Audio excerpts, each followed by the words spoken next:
మెదక్ జిల్లా మహాత్మా శ్రీమతి సావిత్రిబాయి పులే 194వ జయంతి ఉత్సవం సందర్భంగా మెదక్ స్థానిక తెలంగాణ భవన్లో సావిత్రిబాయి చిత్రపటానికి పూలమాలలు వేసి జ్యోతి ప్రజ్వలన చేసి మెదక్ శాసనసభ సభ్యులు మైనంపల్లి రోహిత్, మెదక్ జిల్లా బీసీ సంఘం అధ్యక్షుడు శ్రీకాంత్ ఆధ్వర్యంలో ఈ కార్యక్రమం నిర్వహించారు.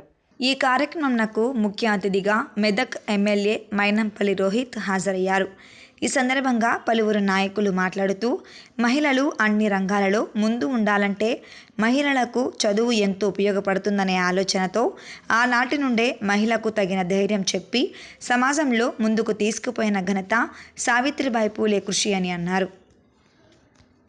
ఉపాధ్యాయురాలు, మరి బ్రహ్మాండమైన కవిత్రి, బ్రహ్మాండమైన రచయిత్రి, మరి సావిత్రిబాయి పూలే జయంతి సందర్భంగా మరి ఇక్కడికి విచ్చేసిన మా ప్రింట్ అండ్ ఎలక్ట్రానిక్ మీడియా సోదరులకు, నా ముందున్నటువంటి నా మహిళా సోదరులకు, సభ అధ్యక్షులకు, మా మున్సిపల్ చైర్మన్ గారికి, ఇతర టీసీ సంఘాల నాయకులకు, ఇతర టీఎన్జిఓ నాయకులకు, మరి ఇతర మా మెదక్ మున్సిపల్ కౌన్సిలర్లకు, మరి ఇక్కడికి విచ్చేసిన మీ అందరు కూడా పేరు పేరున మనస్ఫూర్తిగా హృదయపూర్వకంగా మరి నమస్కారాలు, అభినందనలు, అదేవిధంగా మరి సావిత్రిబాయి పూలే జయంతి శుభాకాంక్షలు కూడా తెలియజేస్తున్నాను.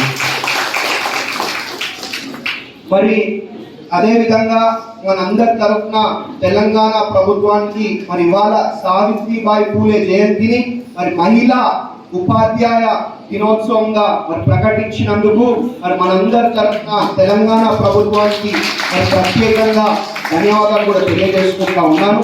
మరి సావిత్రిబాయి పూలే ఎప్పుడు కూడా మన మహిళల కోసం పోరాడిన వ్యక్తి, మన మహిళలకు ఏదో చేద్దామనే ఒక తాపత్రయం ఉన్న వ్యక్తి, మన మహిళల కోసం మరి మన భవిష్యత్ తరాలు విద్యావంతులు కావాలని చెప్పి మరి వాళ్ళ కోసము మరి తాపత్రయపడిన వ్యక్తి జ్యోతిరావు పూలే, అదేవిధంగా మరి సావిత్రిబాయి పూలే. కాబట్టి మరి గత పాలకులు కానీ గత ప్రభుత్వం కానీ ఎప్పుడు కూడా మన బీసీలను పట్టించుకోలే, ఎప్పుడు కూడా మన మహిళలను పట్టించుకోలే.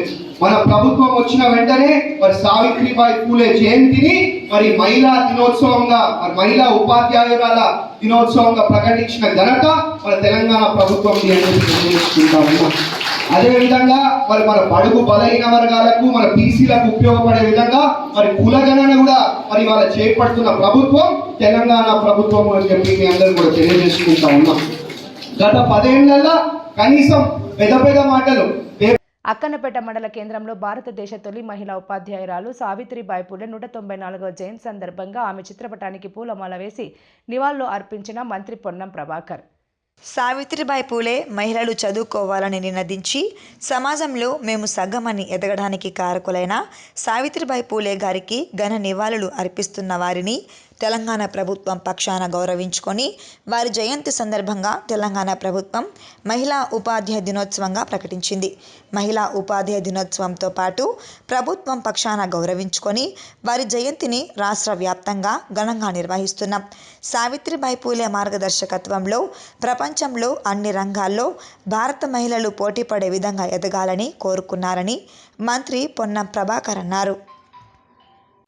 సావిత్రిబాయి పూలే మహిళలు కూడా చదువుకోవాలని నినదించి ఈరోజు సమాజంలో మేము సగం అనేటువంటి పరిస్థితికి ఎదగడానికి కారకులైనటువంటి సావిత్రిబాయి పూలే జయంతి సందర్భంగా వారికి ఘనంగా నివాళులర్పిస్తూ ఉన్నాం. వారిని తెలంగాణ ప్రభుత్వం పక్షాన గౌరవించుకొని మహిళా ఉపాధ్యాయ దినోత్సవం కూడా ప్రకటించినాం. వారి పట్ల అపారమైన గౌరవం ఉంది. ఈరోజు తెలంగాణ ప్రభుత్వం తరఫున మహిళా ఉపాధ్యాయ దినోత్సవంతో పాటుగా రాష్ట్రం మొత్తం అధికారికంగా వారిని గౌరవించే విధంగా కార్యక్రమం చేస్తూ ఉన్నాం. తప్పకుండా సావిత్రిబాయి పూలే ఏ మార్గదర్శకత్వం చేసిందో ఆ సూచన మేరకు ఈరోజు ప్రపంచ స్థాయిలో మహిళలందరూ కూడా పోటీ పడే విధంగా మన భారత మహిళలు అన్ని రంగాల్లో మేము ఉన్నామంటూ ముందుకు వస్తూ ఉన్నారు. నేను భవిష్యత్తులో మరింతగా మహిళలకు సంబంధించి ఇంకా అన్ని రంగాల్లో అవకాశాలు దొరికిపుచ్చుకునేటువంటి విధంగా ఎదగాలని కోరుకుంటూ ఇప్పటికే తెలంగాణ ప్రభుత్వం అన్ని రకాల మహిళలకు ప్రాధాన్యత ఇస్తూ ఉంది. ఉచిత బస్సు మహిళలతో పాటుగా ఇందిరమ్మ ఇండ్లతో పాటుగా మహిళా సంఘాలందరినీ కూడా పటిష్టవంతం చేసి కోటీశ్వరులను చేయాలని విధంగా విద్యా వ్యవస్థలో వారికి అనేక రకాల వసతులు కలిగిస్తూ ప్రత్యేకంగా అనేకమైనటువంటి సౌకర్యాలు కలిగేసే ఈ సందర్భంలో ఆ మార్గదర్శకత్వం మహిళల గురించి ఆలోచించే విధంగా చదువుకునేటువంటి పోరాడి ఆనాడు నిషేధం ఉన్నటువంటి పరిస్థితుల్లో కూడా చదవాలని గట్టిగా మాట్లాడినటువంటి సావిత్రిబాయి పూలే గారి జయంతి సందర్భంగా వారికి ఘనంగా నివాళులర్పిస్తారు.